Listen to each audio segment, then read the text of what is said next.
Hello and welcome to this video tutorial in which I'll be explaining to you how to take the normal chords that you know and make them bigger.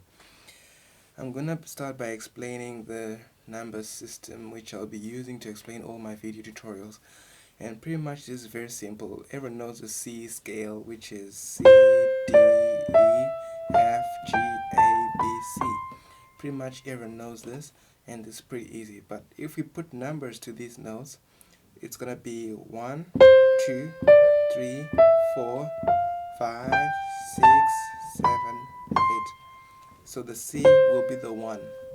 And everyone knows how to play a C chord, the basic C chord. And if we apply the numbers that I explained earlier on, this is gonna be the 1, this is gonna be the 3, the 5. So in the C scale, if we take the 1, 3, 5, we form a C chord. If we take the F scale, which is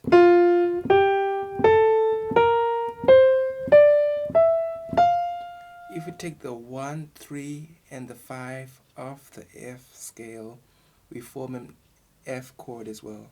1, 3, 5. Remember, 1, 2, 3, 4, 5. So the 1, 3, and the 5 will form an F chord. If we do the same for G, take the G scale and take the 1, the 3, and the 5 in the G scale. The 1, 2, 3, 4, 5.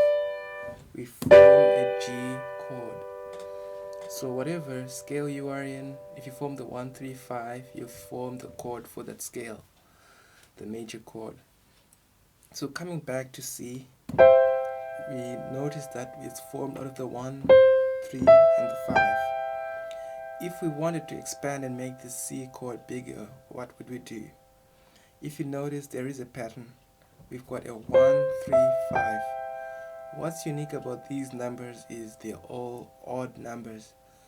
So if we wanted to expand on the C chord, what would you do? We'd take the 1, 3, 5 and take the next odd number up. After 5, we got the 7. So 1, 3, 5, 6, 7. This is our 7. So we can add the 7 to the normal C chord and substitute this chord for wherever we see a C on the sheet music. So that's a C with a 7 on the top. If we wanted to take it even further up, what would we do? The next odd number up is a 9. So from the 7, 8, 9. So we can add a 9 to our normal C chord with a 9. So this is C with a 7th, C with a 9th, or C with both a 7th and the 9th. Remember, you can put the 7th, you can put the 9th, you can put both in and take both out.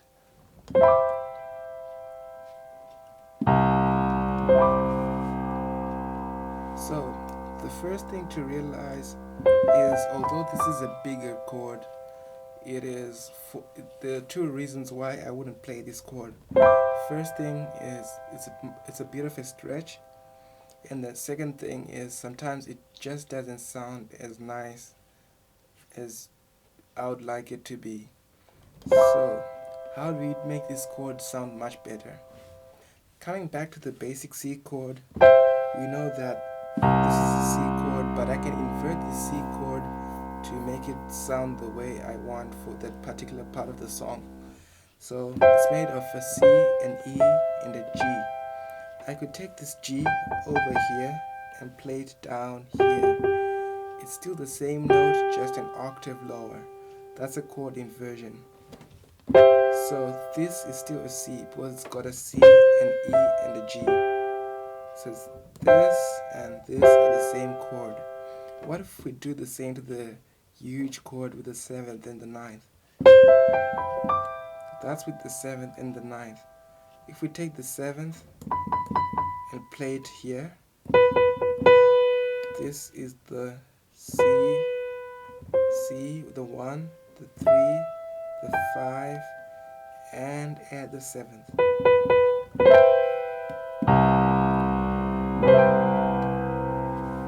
Then we could do the same with the 9th note.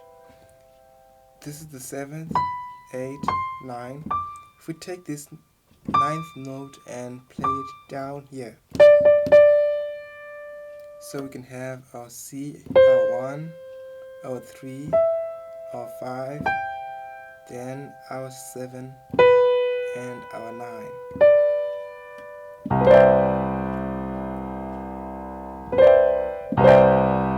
It still doesn't sound as nice as I would like, but it's easier to play.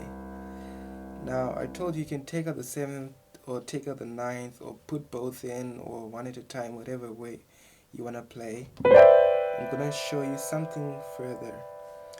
On the left hand side, we've got, on my left hand in the bass, I've got a C note. So if I take it this way, I'm already playing a C note here, so there's no point of me playing it in my right hand. So I can take off the C note and just play the chord without a C note in. That's called a rootless chord, because I've taken out the root, which was a C. C was the foundation of this whole chord, but I've taken it out and I'm not playing it. So technically this is still a chord which I can use for C, even though it doesn't have any C in it. So whenever you see a C on the sheet music for your song, you can substitute it with this chord. I'm going to show you something even further. Notice how the 9th and the 3rd are next together. Instead of playing the whole chord as a block, like, it just doesn't sound as nice, and the 9th doesn't come out on its own as beautifully as I would probably like it. So I'm gonna show you a trick which is very simple. All you need to do is play the chord without this 3rd, and then play the 3rd on its own. For example, if I played the chord, then play the 3rd after that, and then did it a little bit faster. So I play the 9th for only a brief moment before I switch over to the 3rd. And if I double up this G with this G and do the quick switching between the 9th and the 3rd, the chord sounds so much better and full of flavor. This is called playing a grace note, because you play one note for just a brief moment before you move over to the next note. So whenever you play chords, you can put grace notes into your chords, and this will add so much flavor to your chords. This is what I did when I did the ending for the song Amazing Grace.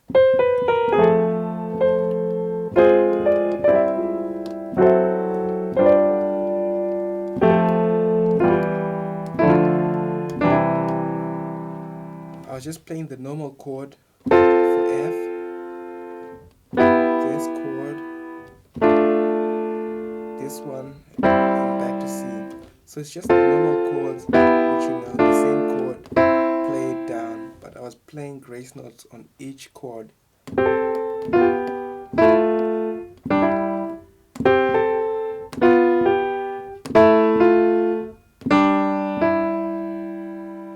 So grace notes will just turn your chords around and make them so much better sounding.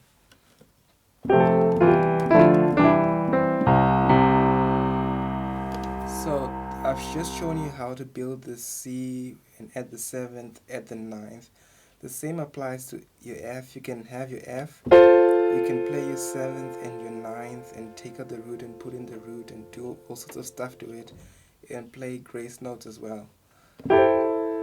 So if you followed how I built the C chord, and then I probably guess you can build the F chord and add the 7th and the 9th as well. The same applies to having a G. You can have the 7th and the 9th and the grace note. So I've got my G chord, I add the 7th, I add the 9th, take out the root, and then do the grace note. Then back to our normal C. That's another kind of grace note which you could play. Instead of playing this C like this, I'm playing the ninth, which is this, but I'm doing another grace note.